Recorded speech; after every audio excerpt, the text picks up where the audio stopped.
Hello, welcome to the Graduated Voice Updates. Be ready for the real tea, details to tell. Well, a woman allegedly tried to sell her 1-month-old son for 20,000 Kenya shillings only. Yes, you heard me right. She tried to sell her 1-month-old baby for only 20,000 Kenya shillings, which makes you to wonder, what can one do with 20,000 Kenya shillings in the current economic times?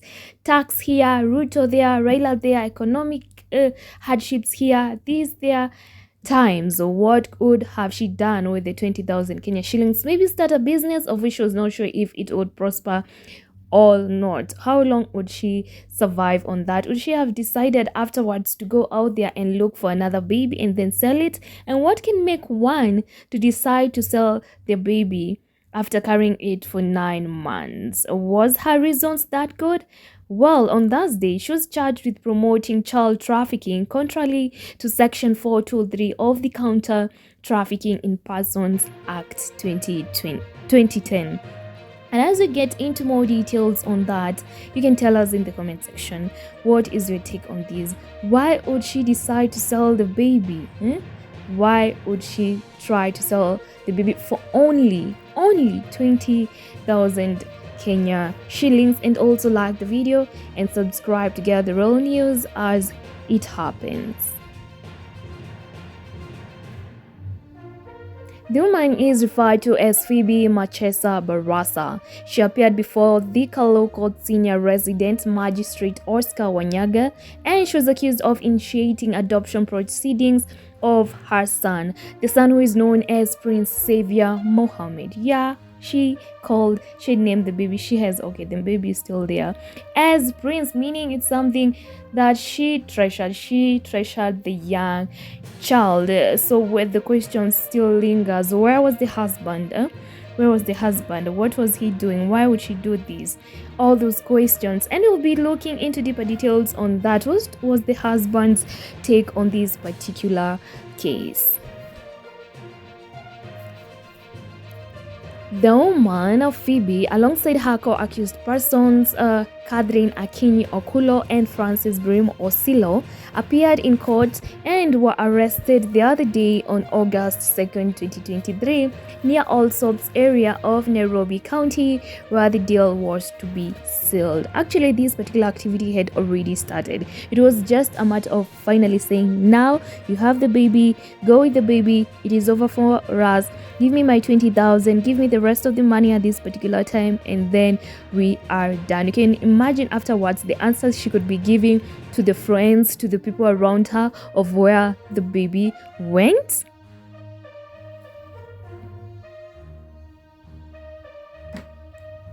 Well, the so said buyers, that is Francis Osiolo and Catherine Okulo, they pleaded not guilty to these charges, as the woman, Phoebe, told the court that she only intended to give the baby to the person, to Brimo, after she suffered financial constraint. A lot is happening in the country. We are having people doing the world coin thing just to get 7,000 Kenya shillings due to the hardships in the country. Well, this is not an attack on the world coin registered members and all, but actually on world coin, do you know that it has been termed to be not legally registered in the country?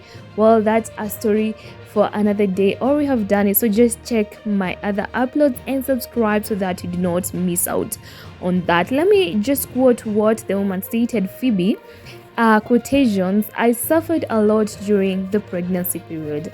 After delivery, I decided to give the baby to someone with the capacity to parent him instead of killing him.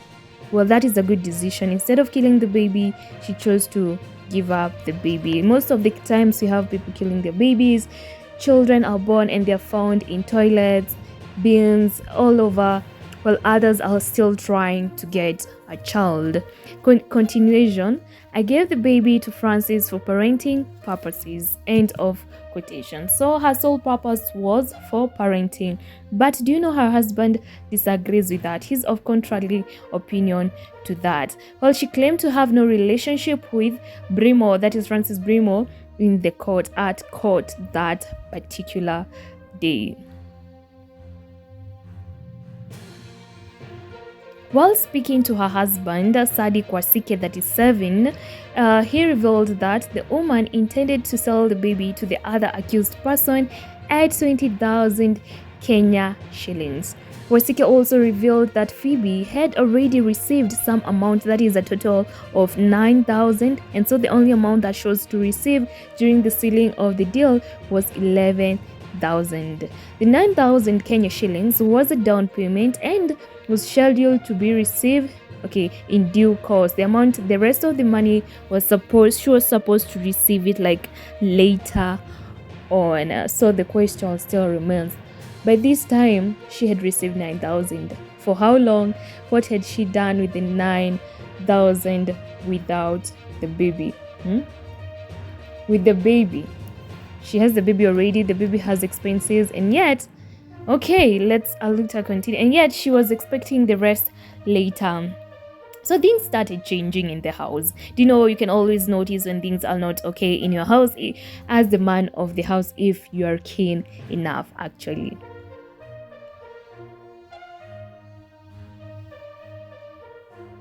It is reported that from the husband that the woman started to refuse to breastfeed their baby, and thereafter, after refusing to breastfeed the baby, she disappeared on the same day. You can imagine. So already creating speculations, wondering what is happening, where have they gone? Meaning the woman was also in distress at this moment. Or she was trying and stop being attached to the child. Later on, she called her husband, claiming that the baby had been admitted at the Thika Level 5 hospital and he should take care of their other small child. The woman stops breastfeeding the baby, she disappears, then calls the husband, stating that the child is admitted in the hospital. But according to the husband, all these were lies, cover-ups and all. Let me just quote what the husband stated. "I left for work on Thursday last week, but on return, my wife was not around. At that time, she called me claiming that the baby had been admitted to the hospital and that I should take care of our other small baby. On Friday, she told me that the baby had died while at Thika Level 5 hospital. I rushed to the hospital on Saturday, but medics there told me that they had not admitted such a person.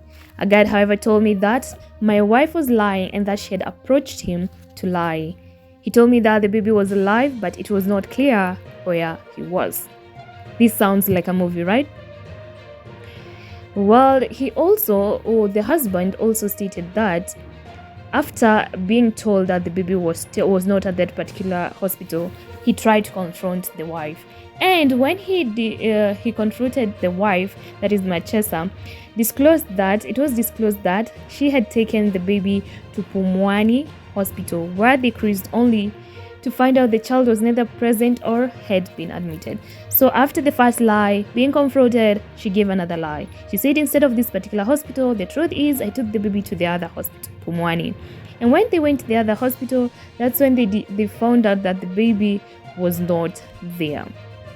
The husband, a continuation of what the husband stated, quotations, I decided to report the matter to police, who organized for the arrest of both my wife and the buyers who had brought her 9,000 Kenya shillings out of the 20,000 Kenya shillings she wanted to sell the baby. That's what the husband had to state on this particular case.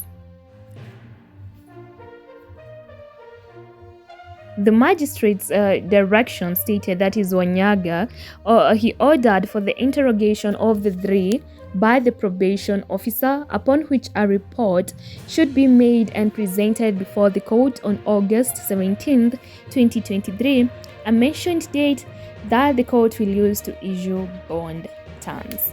Well, he set the October 17, 2023 as the hearing date of the matter. So for more details on what will happen to this woman, stay tuned, subscribe to the channel and turn on the notification bell so that you do not miss out on that, because it's happening, the ruling and all, the outcome, the baby, how safe will the baby be. Let me just quote what the magistrate stated. Your case will be heard on October 17th, 2023, but will be mentioned on August 17th. You'll be interrogated by probation officers who will write a report which the court will use to issue bond terms.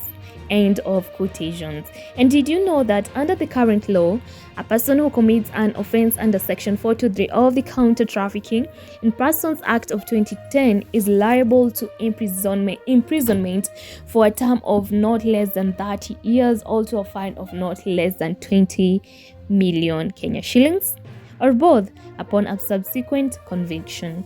So however the court rulings will be, just in case things go south for them, imagine going to law for 20,000 Kenya shillings and then end up with a fine or having to pay the 20 million Kenya shillings during these times. Well, there you have it. You can talk to me in the comment section, and remember, if it's happening, I know all about it, and if I know all about it, I will tell you all about it. So you can choose to like the video, share it out there, comment down below, and subscribe to get the real tea details to tell.